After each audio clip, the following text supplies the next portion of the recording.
Hi friends, कैसे हैं आप सब। उम्मीद करती हूँ आप सभी अच्छे होंगे। मैं सुमन पटेल आपके अपने यूट्यूब चैनल ग्लोबल क्लासेस में एक बार फिर आपका स्वागत करती हूँ।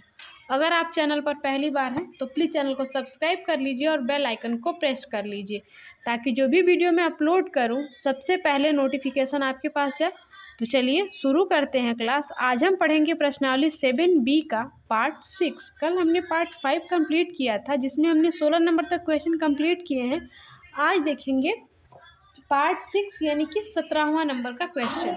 तो देखिएगा क्वेश्चन क्या है आपका। तो क्वेश्चन है आपका, बिंदु ए 2, -2 और बी -7 और 4 को जोड़ने वाले रेखाखंड को सम त्रिभाजित करने वाले बिंदुओं के निर्देशांक ज्ञात कीजिए। देखिए, सबसे पहले आप क्या करेंगे, एक रेखाखंड बनाएंगे ए और बी। ठीक है, मान लीजिए कि ये एक रेखाखंड है ए और ये आपका बी। ठीक है, और बोला गया है कि ए की वैल्यू दी गई है आपकी। पहले हम इसकी वैल्यू लिख लेंगे।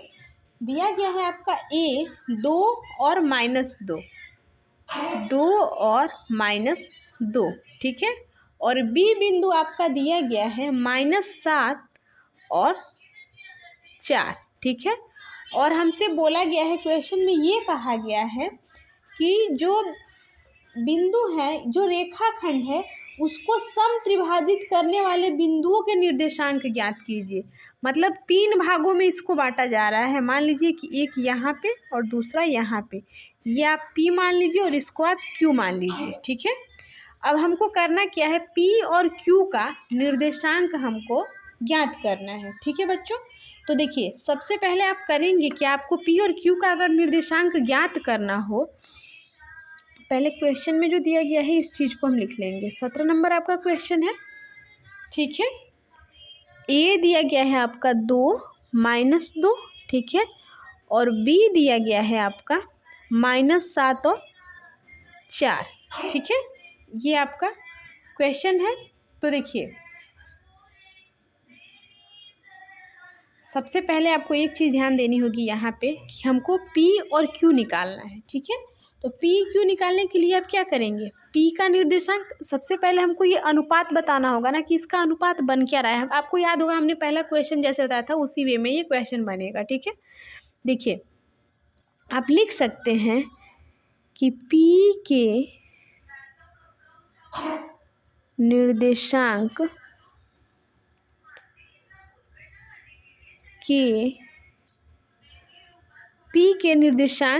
के लिए अनुपात। ठीक है, अनुपात। अब P के निर्देशांक के लिए ये बताइए, P का जो निर्देशांक है इसके लिए अनुपात क्या बन रहा है, 1:2 का अनुपात बन रहा है ना। आप लिख सकते हैं 1:2। ठीक है, ये अनुपात बन रहा है, एक आपका ये हिस्सा और ये 2 हिस्सा। ठीक है, ये चीज़ आपको क्लियर हो रही होगी यहाँ से। अब आगे देखेंगे, ये आपका जो है ये M1 और ये जो है आपका M2। ठीक है, M1 अनुपात M2 होता है आपका, ये चीज़ आपको क्लियर होंगी। अब देखेंगे, आपको पता है कि जब हम P का किसी बिंदु का निर्देशांक निकालते हैं तो कौन सा फॉर्मूला लगाते हैं, P का निर्देशांक। ठीक है, अगर P का निर्देशांक निकालना है तो हमको फॉर्मूला क्या लगाना है, M1x2 प्लस, ठीक है, M2x1 divide by M1 plus M2, और ये M1y2 प्लस का M2y1 divide by M1 plus M2। ठीक है, अब देखिए यहाँ से अगर हम देखें तो ये आपका x1 और ये y1, ये x2 और ये y2। ठीक है, ये चीज़ें आपको क्लियर होंगी। अब देखिए हम क्या करेंगे, यहाँ पे ध्यान से देखिएगा, M1 की वैल्यू कितनी है 1 इंटू x2 की वैल्यू -7 प्लस का M2 की वैल्यू 2 इंटू x1 की वैल्यू कितनी है 2 divide by M1 plus M2 यानी 1 प्लस का 2, कॉमा है, कॉमा लगा लीजिएगा। ठीक है, अब आगे देखेंगे m1 की वैल्यू 1 इंटू y2 कितना दिया गया है 4 प्लस है प्लस लगा लेंगे, ठीक है। m2 की वैल्यू 2 इंटू y1 की value -2 divide by m1 plus m2 यानी 1 प्लस का 2, ठीक है। 7 का मल्टीप्लिकेशन 1 के साथ करेंगे -7 प्लस का 2 2 ज़ा 4 डिवाइड बाई 3 कॉमा, ठीक है। 4 1 ज़ा 4 और ये माइनस का 2 और प्लस का 2 2 2 ज़ा 4 माइनस का 4 हो जाएगा डिवाइड बाई 3। क्लियर है ये चीज़ आपको। -7 और +4 ये आपका -3/3 हो जाएगा कॉमा 4 और 4 आपस में कट जाएगा 0/3 हो जाएगा, ठीक है। आपका निकल के क्या आएगा 3 से 3 कैंसिल होगा कितनी बार में -1 बार में, ठीक है। और ये 3 जो है ये 0/3 है, ठीक है। 0/3 है तो जब इसके साथ भाग कराएंगे 0 के साथ तो ये आपका हो जाएगा 0। तो पहला जो आंसर है आपका ये हो जाएगा। क्लियर है ये चीज़ आपको। अब आगे देखेंगे। अब हमको क्या करना है Q का निर्देशांक निकालना है।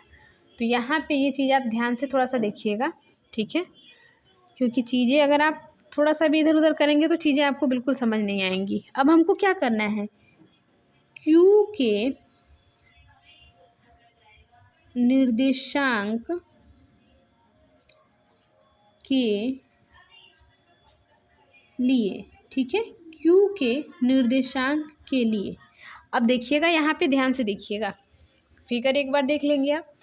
यहाँ से Q का निर्देशांक यानी कि 2:1 बन रहा है ना यहाँ पे। अब आप ये चीज़ें लिख लेंगे, जो भी अनुपात आपका बन रहा है यहाँ पे अनुपात, ठीक है। अनुपात क्या बन रहा है 2:1 यानी कि m1:m2, ठीक है। ये जो है आपका m1 है और ये m2, ठीक है। अब आप क्या करेंगे यहाँ पे लिखेंगे Q का निर्देशांक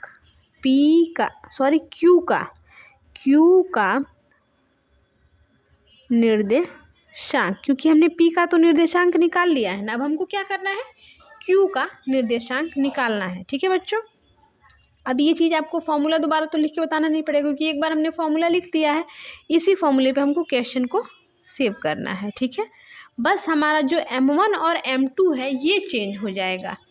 तो एक बार हम इसको ये चीज़ लिख ही लेते हैं। जो A दिया गया है ये दिया गया है 2 और -2 और B दिया गया है आपका -7 और 4। ये आपका x1, ये y1, ये x2 और ये y2, ठीक है बच्चों।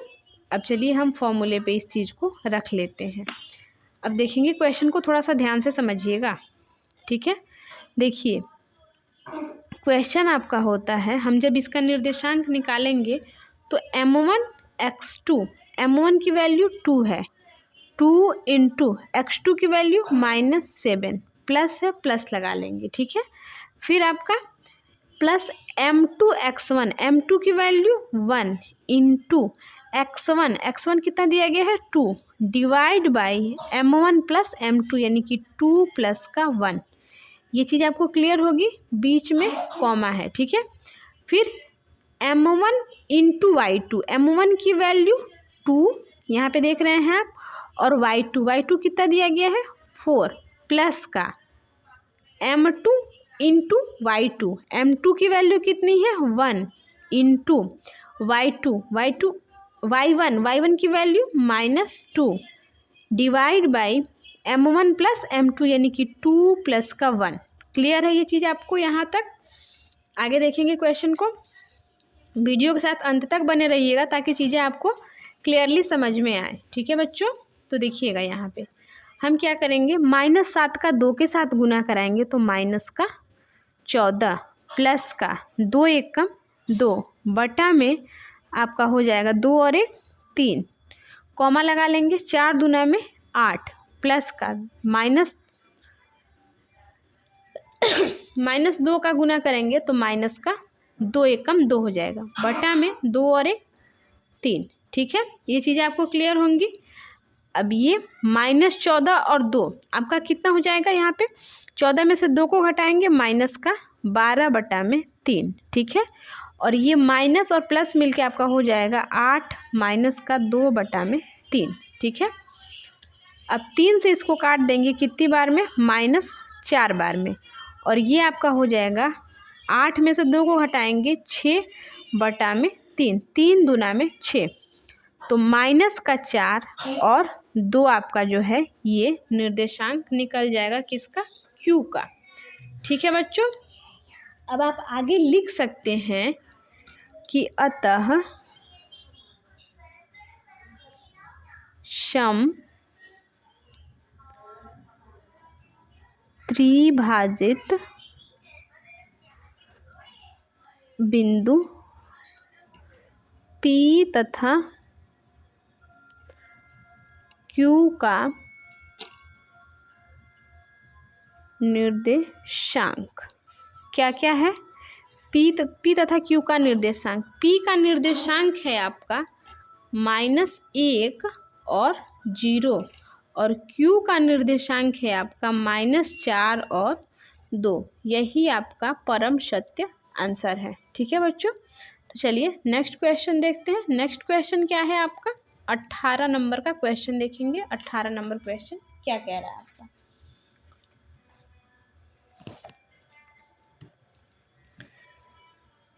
अठारह नंबर क्वेश्चन देखेंगे।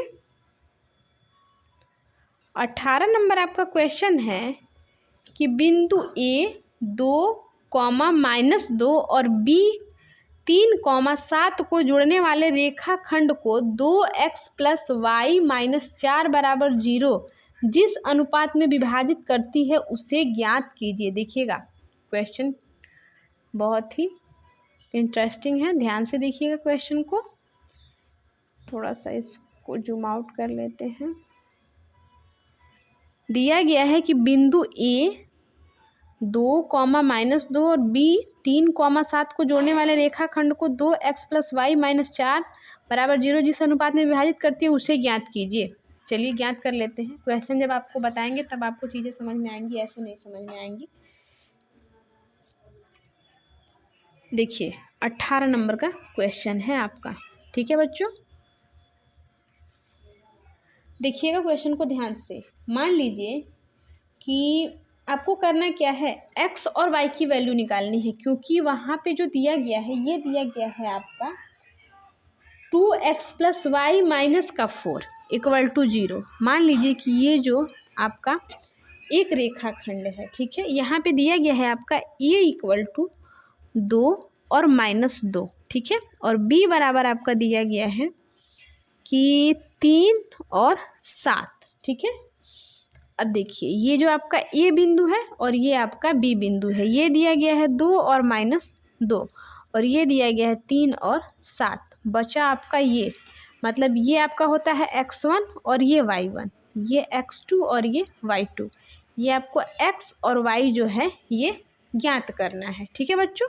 यहाँ से हमको क्या करना है, x और y की वैल्यू फाइंड करनी है, ओके।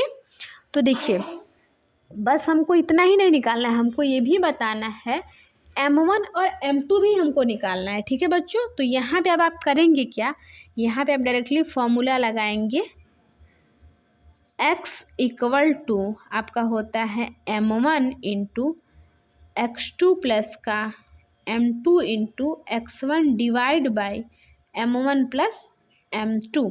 क्लियर है ये चीज़ आपको। अभी इस फॉर्मूले पे आप क्वेश्चन को पुट करेंगे और आप यहाँ से x की वैल्यू निकालेंगे, ओके। तो x = M1 तो हमको पता नहीं है, लेकिन x2 क्या है, 3 है, इंटू 3 करेंगे प्लस का M2 भी हमको नहीं पता, इंटू x1 की वैल्यू कितनी है, 2। क्लियर है ये चीज़ आपको, डिवाइड बाय M1 + M2, ठीक है। अब यहाँ से अगर हम x की वैल्यू निकालें तो ये आपका कितना होगा, 3 का मल्टीप्लिकेशन M1 के साथ 3M1 प्लस का 2M2 divide by M1 + M2। तो ये जो निकल के आएगा ये हो जाएगा आपका x का वैल्यू। क्लियर है।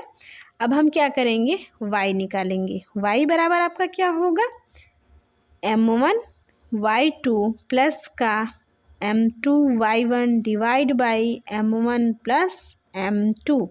क्लियर है ये चीज़ आपको। y इक्वल टू m1 तो हमको पता नहीं है, और y2 कितना दिया गया है 7, इंटू 7 कर लीजिएगा, प्लस का m2 हमको नहीं पता, इंटू y1 कितना दिया गया है माइनस का 2, डिवाइड बाई m1 प्लस का m2। y इक्वल टू कितना निकल के आएगा, ध्यान से देखिएगा यहाँ पे 7m1, ठीक है, प्लस माइनस हो जाएगा आपका माइनस, ठीक है बच्चों, और ये आपका हो जाएगा 2m2 divide by m1 plus m2। Clear है ये चीज़ आपको। ये आपका हो जाएगा, सॉरी ये थोड़ा सा लाइन इधर चला गया है, ये आपका हो जाएगा y का वैल्यू, ठीक है। अब आगे क्वेश्चन को देखेंगे। हमको सिर्फ यहाँ तक ही नहीं निकालना है, आपका जो अनुपात दिया गया है, अनुपात वो क्या दिया गया है, वो दिया गया है आपका 2x plus Y, sorry 2x plus Y minus 4 equal to 0 दिया गया है, ठीक है। अब आप इसी फॉर्मूले, इस पे आप क्या करेंगे, इस क्वेश्चन को रख लेंगे, जो जिसकी वैल्यू है वहाँ पे रख लेंगे। मतलब 2 इंटू एक्स की वैल्यू कितनी है 3m1 plus 2m2 divide by है आपका m1 प्लस m2, ठीक है, प्लस है, प्लस लगा लीजिए, ठीक है। y की वैल्यू कितनी है 7m1 माइनस का 2m2 डिवाइड बाई है आपका m1 प्लस m2, ठीक है। इसको भी आप ब्रैकेट में कर लीजिए, और -4 जब इधर जाएगा इक्वल टू 0 है ना, तो -4 को इधर पक्षांतर करेंगे 4 हो जाएगा, प्लस का 4 हो जाएगा। ये चीज़ आपको यहाँ तक क्लियर हो गई होगी।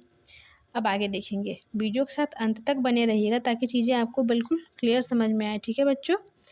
तो देखिए आगे हम क्या करेंगे, सबसे पहले इस 2 का मल्टीप्लिकेशन 3 के साथ करेंगे। 2 3 6m1 प्लस का 2 दूना 4m2 बटा में है m1 प्लस m2, ठीक है, plus 7m1 minus 2m2 divide by m1 plus m2 equal to 4। ये चीज़ें आपको बिल्कुल क्लियर होंगी क्योंकि आपने भिन्न का सवाल तो पढ़ा ही होगा। अब देखिए, इसका दोनों का हर जो है वो समान है, और जब हर समान होता है तो जो ऊपर की चीज़ें होती हैं हम उसको वैसे ही जोड़ लेते हैं। तो आपका हो जाएगा m1 प्लस m2, ठीक है, और ये 6m1 प्लस 4m2 प्लस का 7m1 माइनस का 2m2 इक्वल टू 4, ठीक है। अब आगे देखिएगा क्वेश्चन को, आगे क्या करेंगे। अब आप देखिए यहाँ पे अगर हम देखें तो ये जो है इधर बटे में इधर जाएगा तो गुना में हो जाएगा ना। तो देखिए 6 और 7 कितना होगा, 6 और 6 12 और 1 13m1, और ये प्लस का 4m2 और ये माइनस का 2m2, तो ये प्लस का 2m2 equal to 4m1 plus का 4 का मल्टीप्लिकेशन m2 के साथ, तो 4m2, ठीक है। अब देखेंगे आगे, अब ये जो m1 है उसको m1 के पास भेज देंगे, और जो m2 है उसको m2 के पास भेज देंगे। तो m1 इधर आएगा तो 13m1 माइनस का आपका हो जाएगा 4m1 बराबर ये 4m2 जो है इधर है, और ये 2m2 प्लस का जब इधर आएगा तो माइनस का 2m2 हो जाएगा, ठीक है। तो ये 13 में से 4 जाएगा, 9m1 बराबर आपका हो जाएगा 4 में से 2 जाएगा 2m2। ये चीज़ें आपको क्लियर होंगी यहाँ तक। अब आगे देखेंगे, अब ये m1 को इधर पक्षांतर करेंगे तो इधर मल्टीप्लिकेशन में इधर आएगा तो डिवीज़न में हो जाएगा ना, m1 by m2 equal to 2 तो इधर पहले से, और ये इधर मल्टीप्लिकेशन में इधर जाएगा तो डिवीज़न में हो जाएगा, ठीक है। और हमको करना क्या था, इसी का तो हमको अनुपात बताना था, यानी m1 अनुपात m2 इक्वल टू 2:9। ठीक है, यही चीज़ें आपकी जो है ये हो जाएंगी। ठीक है बच्चों, आई होप कि क्वेश्चन आपको बिल्कुल क्लियर समझ में आया होगा। तो ये जो है आपका, यही आपका हो जाएगा आंसर। ठीक है बच्चों, आई होप की चीज़ें आपको बिल्कुल समझ में आ गई होंगी। तो हेलो फ्रेंड्स, कैसा लगा वीडियो? अगर वीडियो अच्छा लगा हो तो प्लीज़ वीडियो को लाइक कर दीजिए, और चैनल को आपने अब तक सब्सक्राइब नहीं किया है तो प्लीज़ चैनल को सब्सक्राइब कर लीजिए, और साथ में बेल आइकन को भी प्रेस कर लीजिए। तो आज के लिए बस इतना है, कल मिलते हैं अगले क्वेश्चन के साथ। तब तक के लिए बाय बाय, जय हिंद, जय भारत।